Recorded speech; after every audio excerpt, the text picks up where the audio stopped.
The final is two parts. First part is passage identification and analysis. There are 6 passages on the final. We're going to choose 5. And then you're going to say what that passage, two part, one. Each one's worth 10 points. So it's 50. You get 2 points for the text, 1 point for the author, 7 points for analysis. That's the very definition of star-crossed. It is from Romeo and Juliet by Shakespeare. Also will not pick a passage like this. I'm not going to pick a passage that says, Well, no. "Hey Jim, what are you doing? When's Tom Sawyer coming?" Miller. Arthur Miller. Thank you. Some It was Arthur. Is it Crucible or The Crucible? Sorry. Oh, First Ralph Waldo. Right. Walden. I won't put Walden on the final on that part, but you will want to know transcendental thought. Sort of filming right now, but okay. Walden and Syllabus of Venus by Thoreau. Emerson goes with transcendentalists. I hope you already know that. Guild? Whitman, of course, Frederick Douglass and American Slave, written by himself. That's part of it. His story has in it key parts of the fact that he learned how to read, right? His whole point of his story, that he learned how to read and write. And through that, he finds freedom. That's probably important. About that if he tried to help save Jim, he would go to hell. And he says, well, then I'll go to hell. He makes the choice to sacrifice himself to hell to help Jim. What's ironic about the situation? He's doing what's right. He's doing the right thing. And he's so convinced by his social structure that he's doing the wrong thing. Do you guys notice that when Tom Sawyer comes back to the story, the mood shifts? Yeah. Okay? You should notice that. It's an interesting thing. The story is really, really serious in the middle, right? The beginning is sort of funny, and then after he runs away, there's all kinds of bad stuff. They find a dead body in the thing. And, you know, the whole feud is this big, brutal, like, everyone's getting dead. And Huck says, like, I'm not even going to tell you about it.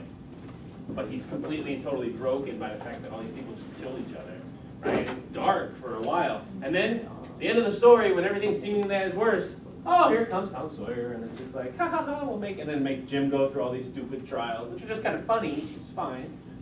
But it is very much different in tone. It's just an important thing to notice about the text.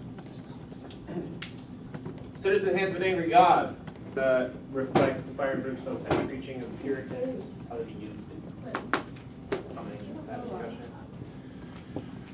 Okay. Poe for Poe, you're going to be looking at a lot of diction. If I take a passage from that, it's going to be a lot of the sort of, and out of the gloomy mists of gloomy, melancholy mist. Like, he loves that stuff. In nature, Emerson makes the argument that all that is not me, that is all that is not art, nature is where you can really identify with God, where you can become a transparent eyeball, all seeing, part and parcel of God. If you don't know that phrase, you should know that phrase and what it means.